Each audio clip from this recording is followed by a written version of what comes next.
Meus irmãos, paz do Senhor Jesus, eu me chamo Henrique Gomes, estamos aqui para falar um pouco da Bíblia Sagrada a respeito de um tema, um jovem na mão de Deus. Para que a gente possa entender esse tema, eu vou estar lendo aqui Gênesis, capítulo de número 37 e versículo de número 19 e 20, que diz assim: E disse uns aos outros, e lá vem o sonhador. Versículo 20 diz assim: Vinde, pois, agora e matemos, lançamos numa destas covas e diremos: uma fera o comeu, e veremos o que será dos seus sonhos. Quando lemos esta passagem, a gente vai se deparar com a vida de um jovem por nome de José. A Bíblia diz que José, um jovem que tudo para o seu pai, ele era o melhor. José tinha um amor pelo seu pai, que quando seus irmãos pensavam em fazer alguma coisa, a Bíblia vai dizer que José ia e contava ao seu pai aquilo que os seus irmãos tinham feito de errado. E aquilo sempre causava aos seus irmãos uma raiva no coração por José. Mas a Bíblia vai dizer que Jacó, que agora é Israel, ele coloca no seu coração que precisa dar algo ao seu filho. E vai ser esse presente que Israel vai dar a José, que vai causar maior inveja no coração dos seus irmãos. A Bíblia vai dizer que José ganha uma túnica do seu pai. Essa túnica vai gerar uma inveja entre os seus irmãos. A história conta que enquanto Jacó, ou melhor falar, Israel, costurava a túnica, os seus irmãos entravam em conflito dizendo que a túnica era de um, que a túnica era de outro. Mas o que me chama a atenção é que quando eles debatiam para ver de quem a túnica seria, a Bíblia vai dizer que José estava em um lugar e o seu pai olhava para ele e fazia a túnica. O pai olhava para o filho e sabia a altura, a largura, o jeito que ia ser. Assim é Deus comigo e com você. Porque quando Deus olha para mim e para você, Ele vai dar a prova que você vai vencer com a sua altura, com a sua largura e com a sua capacidade de vencer esta prova. A Bíblia vai dizer que este jovem ganha túnica. E certo dia estavam eles assentados na mesa e José disse: olha, eu tive um sonho. Esse é o problema de hoje da onde a gente está vivendo, que a gente está vivendo no século aonde a gente está vivendo. É que se eu tenho um sonho, se eu tenho um projeto, para muitos vai ser interessante, mas para outros, falando melhor, o meu sonho não serve, porque eu sou o menor. Eu sou aquele que está pelos cantos, apacentando as ovelhas, está lá, calado, não é reconhecido. Mas o que me chama a atenção é que o sonho do José causa a inveja entre os irmãos e causa raiva. Porque ele vai dizer: olha, eu estava num campo apanhando moinhos, e o meu moinho ficava de pé e os seus moinhos se curvavam perante o meu. A Bíblia vai dizer que eles falaram: olha, será que a gente vai se inclinar perante você? Vai se passar alguns dias. E no versículo 9 do capítulo 37, a Bíblia vai dizer que José teve outro sonho. Se o primeiro sonho que era um moinho que ia se dobrar perante ele, os irmãos até entenderam, mas ficaram com raiva. Entenda uma coisa, é que no segundo sonho, José vai estar com seu pai e ele vai dizer, olha, na mesa com seu pai e seus irmãos, e ele vai dizer assim, olha, eu tive outro sonho, que o sol e a lua e 11 estrelas se curvavam perante mim. A Bíblia vai dizer que o seu pai fala, olha, porventura eu e a tua mãe e os teus irmãos se curvará perante ti. Deus coloca no coração de José e dá esse sonho a José, porque sabia que José ia se tornar o governador quando ele chegasse no Egito, que pegasse a sua estatura e aprendesse algo a mais ali no Egito. Mas quando a gente chega aqui no texto que a gente acabou de ler, no capítulo 37 de Gênesis, do versículo 19 ao 20, os irmãos de José saem para apacentar as ovelhas. E o seu pai fala, olha, vai até os seus irmãos e olha se eles estão precisando de alguma coisa e como é que está o rebanho de ovelhas. A Bíblia vai dizer que quando eles enxergam José de longe, eles já vão começar a tramar o que é que vai fazer com José. Se a gente for ler e entender aqui na Bíblia, a gente vai ver que eles olharam um para os outros e falavam, olha, ali vem o sonhador, que sabe na nossa geração a qual a gente está vivendo, e repito mais uma vez, vai ter gente que vai apoiar os nossos sonhos, mas vai ter outros que vão querer destruir os nossos sonhos. Se a gente tem um sonho de ter uma casa, vai se levantar um que vai dizer que a gente vai morrer pagando o aluguel, que a gente vai morrer trabalhando para os outros. Mas a Bíblia vai dizer, meus irmãos, que agora José está se aproximando.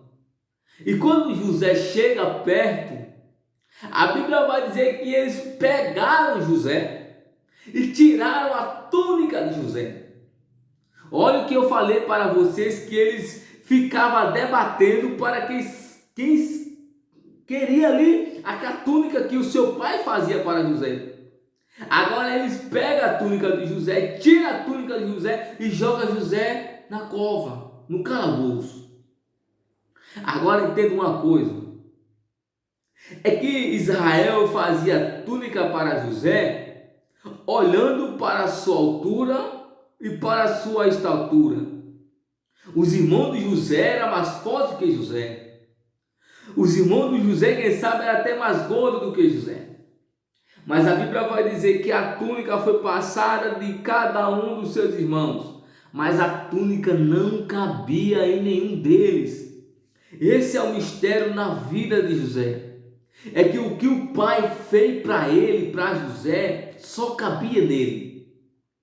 Puxando aqui para a nossa vida de hoje, o meu milagre não vai ser igual ao seu milagre.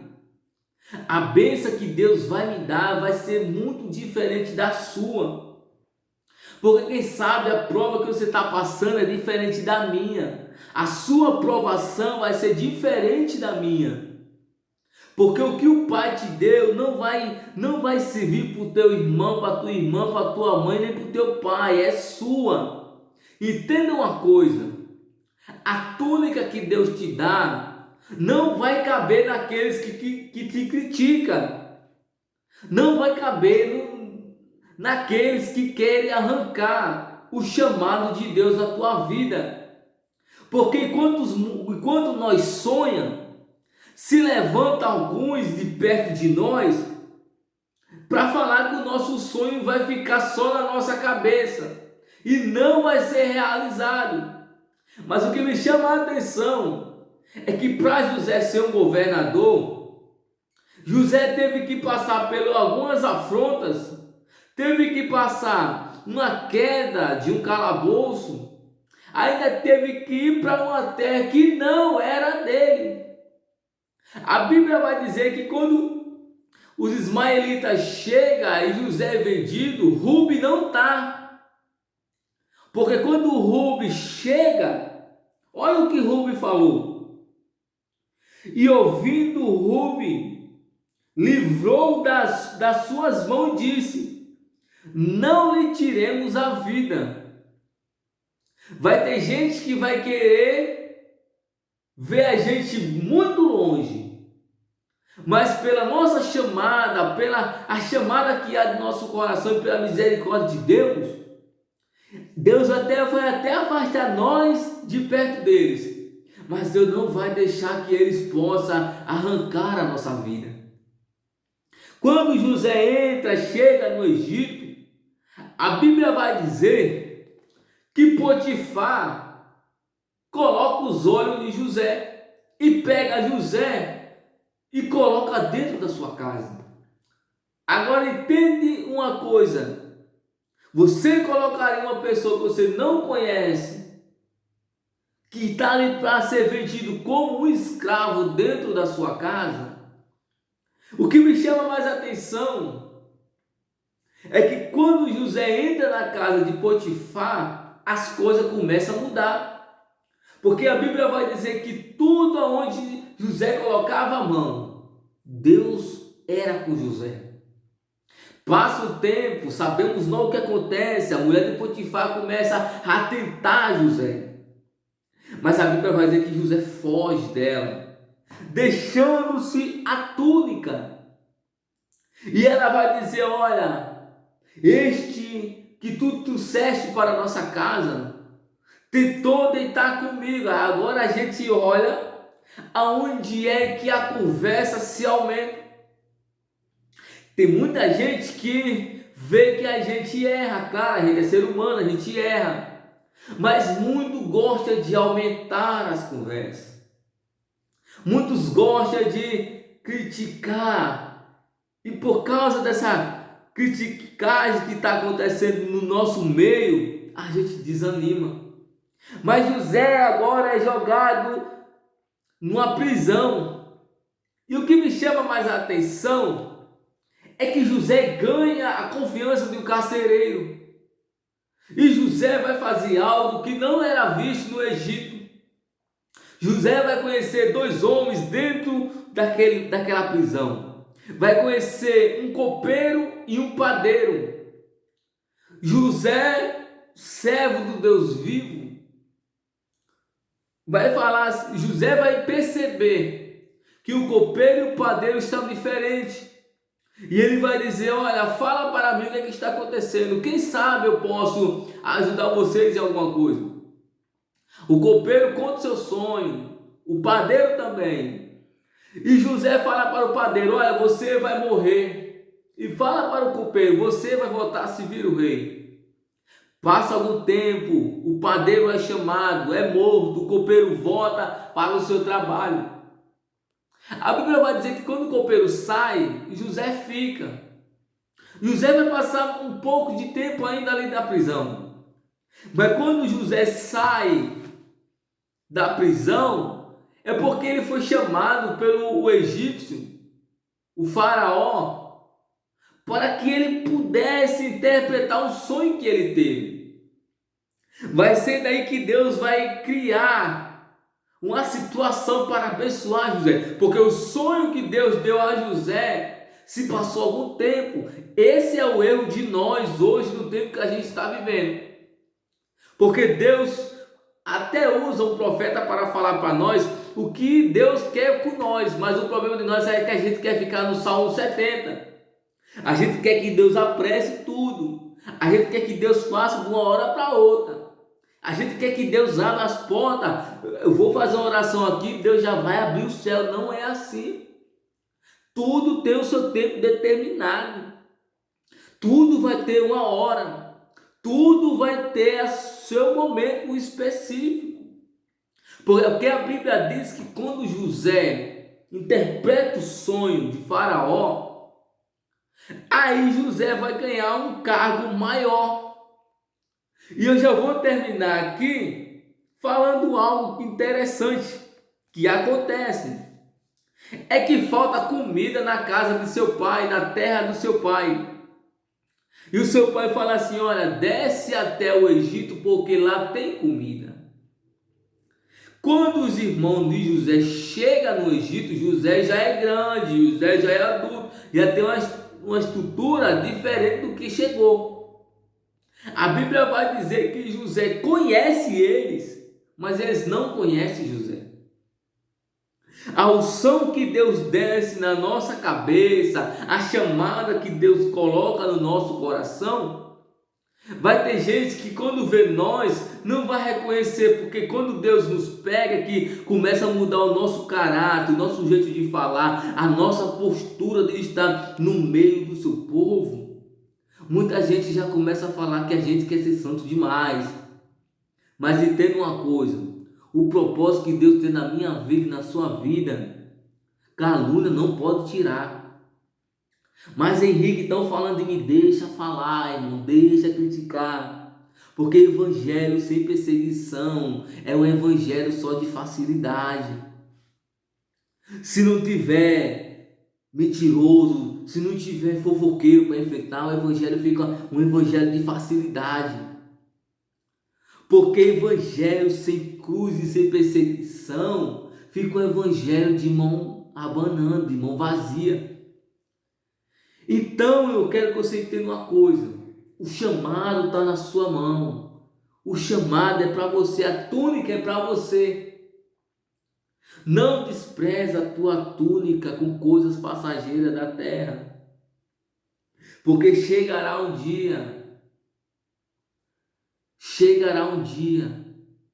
que Deus vai falar para nós: eu te dei, mas você não soube usar. Chegará o dia que Deus vai perguntar para nós: cadê o que eu te dei? E tem gente afundando o ministério por causa disso. Está deixando que as coisas que Deus nos dá entrar no coração e se afastar da presença de Deus. Enquanto isso, Jesus estava dizendo em Mateus 6,33: busca primeiro o meu reino, busca primeiro a justiça, e as demais coisas vos serão acrescentadas. O povo estava preocupado com roupa, o povo estava preocupado com comida, e Jesus vai dar uma palavra de repreensão dizendo: olha, busca primeiro o meu reino. Jesus estava dizendo: olha, busca primeiro as coisas espirituais, porque as coisas terrenais é passageira. Fica com essa palavra, pensa, reflete, que o que Deus tem para você é seu, não é meu. O que Deus me deu é meu. Eu não posso pegar o que é meu e te dar. Está lembrado da parábola das 10 virgens? Porque as prudentes não quis dividir o azeite com as loucas, porque ia voltar para elas. O que Deus me deu eu não posso repartir. Se Ele falou que é meu. Amém? Então é essa palavra que eu quero que os irmãos entendam. A gente tem sonhos, a gente tem projetos, mas não vai ser para todo mundo que a gente vai poder contar. Eu posso contar o meu sonho só para aqueles que estão ligados conosco. Porque se caso eu contar para a pessoa errada, vão querer nos frustrar, vão querer botar um pano em cima do nosso sonho. Então é essa palavra que eu coloco, que eu dou para você nessa noite, ou não sei a hora que você vai assistir esse vídeo. Mas uma coisa eu quero que você entenda: cuidado com quem vocês contam os seus segredos, os seus sonhos. Porque assim como Judas traiu Jesus, tem muita gente do nosso lado que está cheio de Satanás. Se você for ver Judas quando traiu Jesus, o inimigo, Satanás, encheu o coração de Judas, mas ele não virou o olho, nem tortou a mão. Mas a Bíblia vai dizer que ele estava cheio de demônios. Então tem gente no nosso meio que está cheio de demônio no couro, na vida, e não está com o olho virado nem com a mão torta. Então a gente tem que tomar cuidado. A gente tem que ter esse cuidado. Amém? Então essa palavra, que Deus te abençoe. Sempre estamos aqui orando pela sua vida. Amém? O próximo vídeo que a gente vai trazer é sobre a vida de Samuel, o segredo da oração de Ana. e o nascimento do seu filho. Amém? Que Deus te abençoe, que Deus possa abençoar a sua vida através dessa palavra. E entenda uma coisa, o sonho de Deus vai se realizar na sua vida, em nome de Jesus. Fica com Deus.